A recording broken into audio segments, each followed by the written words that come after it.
Hello guys, welcome to Mr. and Mrs. Traveler. ඉතින් අද අපි ඔයාලා එක්කගෙන යන්නේ මේ ළඟදී වෛරල් වෙච්ච වියලි කලාපයේ තියෙන ලස්සනම ලොකේෂන් එකකට. අනුරාධපුර යන ඔයාට තලාවට ඇවිල්ලා මණ්ඩගල මේ ලස්සන ලොකේෂන් එකට යන්න පාර කොහොමද කියලා අපි කියන්නම්. ඉතින් මෙතනට යන්න නම් ඔයගොල්ලෝ අනුරාධපුරයට යනකොට තලාවට ගිහිල්ලා වම් අත පැත්තට හැරිලා අන්දරවැව බල්ලුවැව පාරට හැරිලා කිලෝමීටර් 4ක් පමණ ගියාම දකුණු අත පැත්තට හැරෙන්න ඕන. ඒ කියන්නේ පහළගම පාරට හැරෙන්න ඕන. ඒකේ කිලෝමීටර් 3ක් ගියාට පස්සේ වමට හැරෙන්න ඕන. ඒක තමයි පොතියාගම නවක්කුලම පාර. ඉතින් මේ පාර දිගේ මීටර් 200ක් ගියාට පස්සේ ආයෙත් දකුණට හැරෙන්න ඕන. ඊට පස්සේ කිලෝමීටර් 3ක් විතර ගියාම ඔයාට මණ්ඩලගල හමු වෙනවා.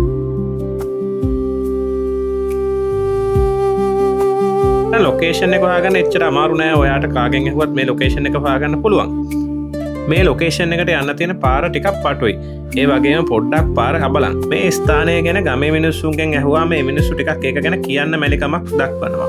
මාරක් විට මේ මිනිස්සුන්ගේ නිදහස නැති වෙන නිසා වෙන්නත් පුළුවන්. නැත්තම් මේ තැන විනාශ වෙනව බලන් ඉන්න බැරි ගම නිසා වෙන්නත් පුළුවන්. ලේසියෙන් බලා ගන්න මම ලොකේෂන් එක Google Map එකෙන් දාලා තියෙනවා.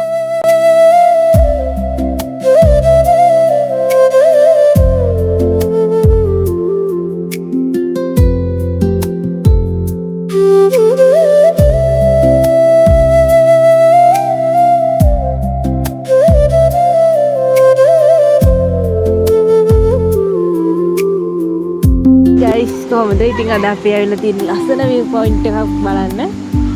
අතන view point එකක් කිව්වට මේක ලස්සන පාරක්. කුඹුග්ගස් පාර දෙපැත්තෙම තියෙනවා. වතුර පාරක් පැත්තකින් ගලාගෙන යනවා. හරිම ලස්සන. ඒ වගේම හරිම නිදහස්. මේක මේ දවස්වල වෛරල් වෙනවා මේ TikTok එකේ Facebook එකේ වෛරල් වෙනවා. මෙතන හරි ලස්සනයි. ඇත්තටම මේක මේ අනුරාධපුර පැත්ත මේ වගේ තැනක් තියෙනවද නැද්ද කියලාත් හිතා ගන්න බෑ. ඒ තරමට මෙතන ලස්සනයි. ඔයාලට පේනවා ඇති පරිසරය තනිකර හරිත ලෝකයක්. අපි මෙතන ලස්සන ඩ්‍රෝන් ෂොට් ටිකක් ගත්ත එක ඔයගොල්ලන්ට බලන්න දාන්න. වැසි වැටෙනා හැන්දෑවේ තෙත බරිත වුණු ගම්මානේ පාර දිගේ. ඉතින් කට්ටිය මෙතන නානවා. පොඩි ළමයි පාව නානවා. මේ කිසි බයක් වෙන්න දෙයක් නැහැ. ගැඹුරක් නැහැ. ඔයාලටත් පුළුවන් ඉතින් ඇවිල්ලා මෙතන ලස්සන පරිසරයේ රස විඳලා පරිසරය මේ විදිහටම ආරක්ෂා කරන්න ඕන. කිසිම මෙතන කසල අපිට දකින්න හම්බුන්නේ නැහැ නේද? ඔව් මෙතන සංචාරකයොත් මේ සංචාරකයොත් කඩෙන් කඩ ඇවිල්ලා හිටියේ. සංචාරක ගොඩක් අඩුයි. මොකද ගමේ මිනිස්සු බය කරනවා වගේ පොඩි ගතියක් තියෙනවා මේ සේන සංචාරකයොත්. අර ඒක නිසා ගොඩක් කට්ටිය හැරලා යනවා කැමති නැහැ වගේ පිට කට්ටිය ඇවිල්ලා මේක විනාශ කරනවට. මණ්ඩගල ප්‍රදේශයේ මේ ස්ථානය විතරක් නෙවෙයි ලස්සනයි. ඒ අවට ප්‍රදේශයත් හරිම ලස්සනයි. කෙත් වතු වලින් පිරිච්ච ඒ ප්‍රදේශයේ ඩ්‍රෝන් දර්ශන පිළත් තමයි ඔබ මේ දකින්නේ.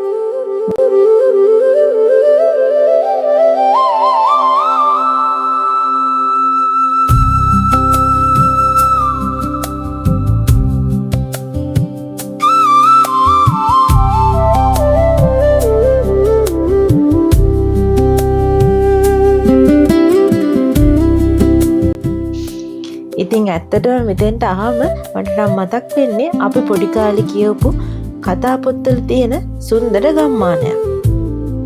ඉතින් ඒ කතා පොත්වලින් දැකපු සුන්දර ගම්මාන පියවියසට දකින්න ලැබීම අපි ලැබපු සුන්දර අත්දැකීමක් වුණා.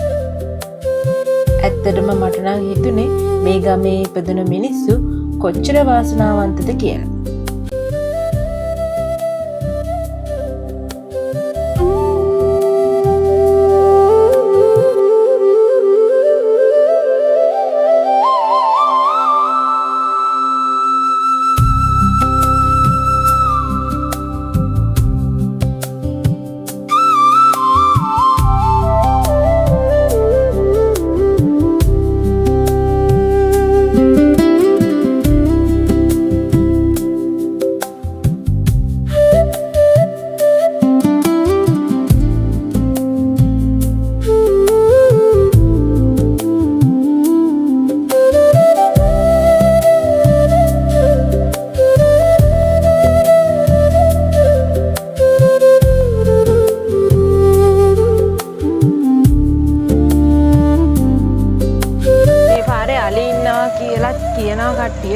ඉස්සරහ අලි 3 දෙනෙක් ඉන්නවා කියලා. ඔව් මේ ළඟ අලි 3 දෙනෙක් ඉන්නවා කියලා කියනවා කට්ටිය මේ නමුත් මේ හරියට දැන් මෙන්න එකක් නැහැ කියලා කියනවා.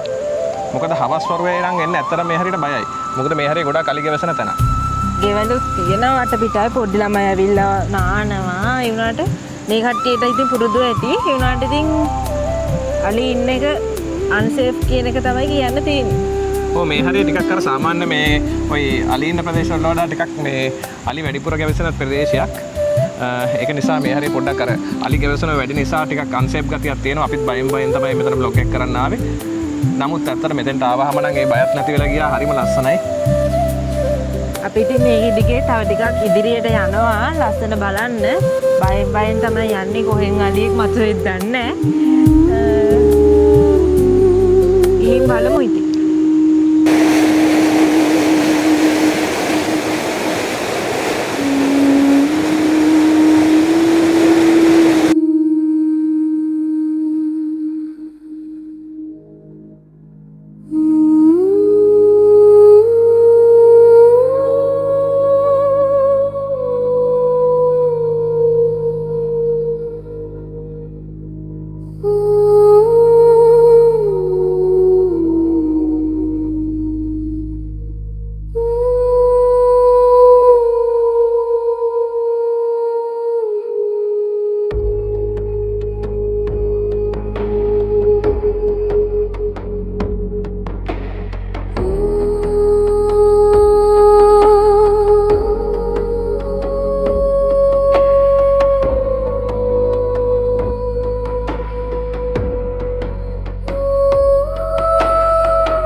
අනුරාධපුර යන ඔයාලත් මේ ස්ථානයට එකපාරක් හරි ඇවිල්ලා යන්න එන්න.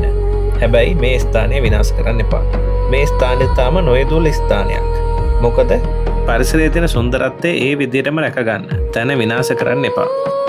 ඉතින් අපි තවත් බ්ලොග් එකකින් හමු වෙනකම් අදට ගිහින් එන්න. ඔයාලා හැමෝටම සුබ දවසක්.